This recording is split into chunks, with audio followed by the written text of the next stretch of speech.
नमस्कार, जय जोहार। क्या आप भी गवर्नमेंट एग्जाम्स की तैयारी करना चाहते हैं? क्या आप भी मेमोरी टेक्निक्स और ट्रिक्स के जरिए बहुत ही कम समय में स्मार्ट स्टडी करना चाहते हैं? क्या आप चाहते हैं कि सीजी व्यापम टॉपर आपको पढ़ाए?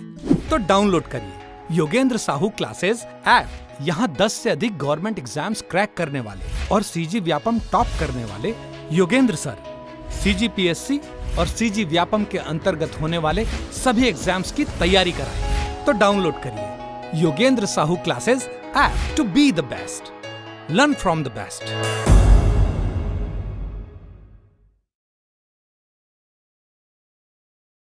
कोई भी सपना साकार करने के लिए सबसे जरूरी है सही कोच का होना। चुनिए Yogendra Sahu classes first rank को और करें अपने सीजी व्यापम CGPSC का सपना साकार। Download the app now. नमस्कार दोस्तों, स्वागत है आपका योगेंद्र साहू ऑनलाइन क्लासेस में। तो आज की क्लास में हम चर्चा करेंगे स्वतंत्र भारत की गवर्नर जनरल। ठीक है, तो इनमें दो लोगों का ही नाम याद रखना है, लॉर्ड माउंटबेटन और सी राजगोपालाचारी। ठीक है, बेटन। तो ये जो लॉर्ड माउंटबेटन थे वो स्वतंत्र भारत के प्रथम गवर्नर जनरल थे। ठीक है, ये अंतिम वायसराय कम गवर्नर जनरल थे। ठीक, उसके बाद आते हैं सी राजगोपालाचारी। ये स्वतंत्र भारत के प्रथम भारतीय एवं अंतिम गवर्नर जनरल थे। कौन? सी राजगोपालाचारी। ठीक है, तो इसका पहला प्रश्न है, भारत के अंतिम गवर्नर जनरल कौन थे?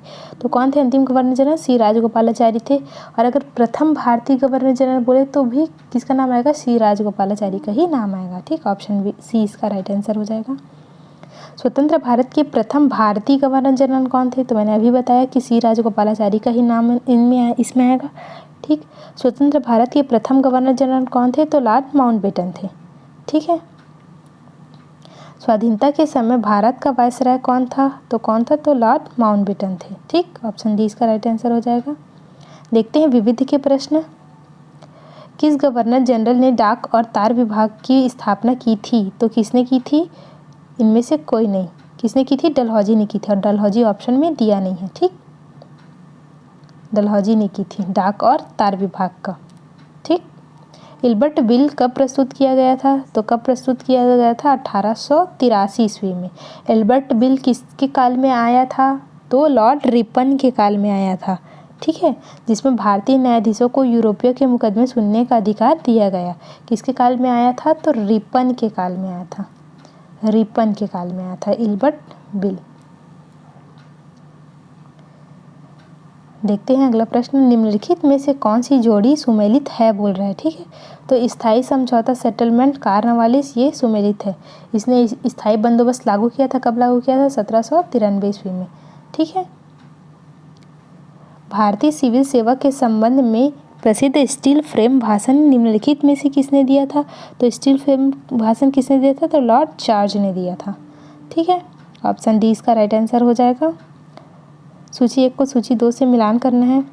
देखते हैं, लॉर्ड वेलेजली भारत में नियुक्त ब्रिटिश जनरल और उनके द्वारा पराजित भारतीय शक्तियों से सुमेलित करना है उसको। ठीक है, तो वेलेजली द्वारा मैसूर को परास्त किया गया था, फिर हेस्टिंग द्वारा मराठों को, डलहौजी द्वारा सिखों को और एलनबरो द्वारा सिंध को। ऑप्शन ए इसका राइट आंसर हो जाएगा। ठीक है, वेलेजली मैसूर, हेस्टिंग मराठा, डलहौजी सिख और एलनबरो सिंध। ठीक,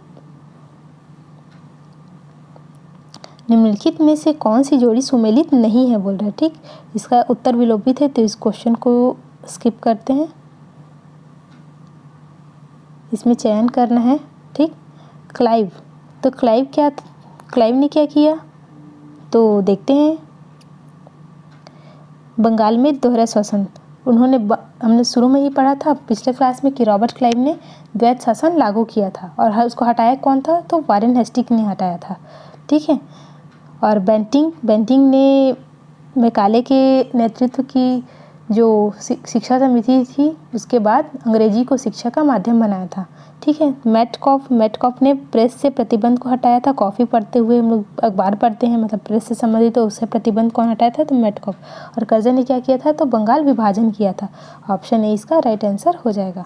ठीक है, इसमें भी मिलान करना है। डलहौजी ने क्या किया था? व्यक्तिगत का सिद्धांत या हड़प की नीति। ठीक, लॉर्ड विलियम ने सती प्रथा का निषेध, विलियम बेंटिंक ने। रिपन को क्या बोलते हैं? स्वायत्त शासन का जनक। और कर्जन बंगाल विभाजन। ऑप्शन ए इसका राइट आंसर हो जाएगा।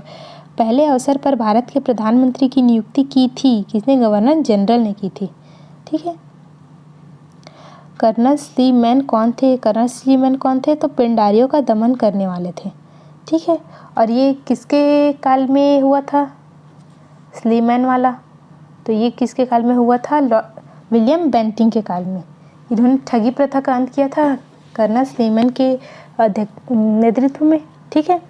भारत का प्रथम गवर्नर जनरल कौन था? तो उपर्युक्त में से कोई नहीं। Option D. प्रथम गवर्नर जनरल कौन था? तो 1833 के चार्टर एक्ट के तहत विलियम बेंटिंक को बनाया गया था। ठीक है। विलियम बेंटिंक ऑप्शन में नहीं है, इसलिए इनमें से कोई नहीं। भारत में ब्रिटिश साम्राज्य का संस्थापक कौन था? तो कौन था? तो लॉर्ड क्लाइव था। ठीक है। 1857 के प्लासी के युद्ध के बाद इस युद्ध में सेना का नेतृत्व करता क्लाइव का था। अंग्रेजों के विरुद्ध बनारस विद्रोह का नेतृत्व किसने किया था? तो किसने किया था? राजा चैत सिंह ने। बनारस विद्रोह का नेतृत्व चैत सिंह ने किया था। 1781 ईस्वी में इसका दमन वारेन हेस्टिंग ने किया था। ठीक है। बंगाल के द्विशासन प्रणाली किसके द्वारा लागू की गई थी? तो रॉबर्ट क्लाइव द्वारा। क्लाइव द्वारा द्वैत शासन प्रणाली लागू की गई थी। कब? 1765 में।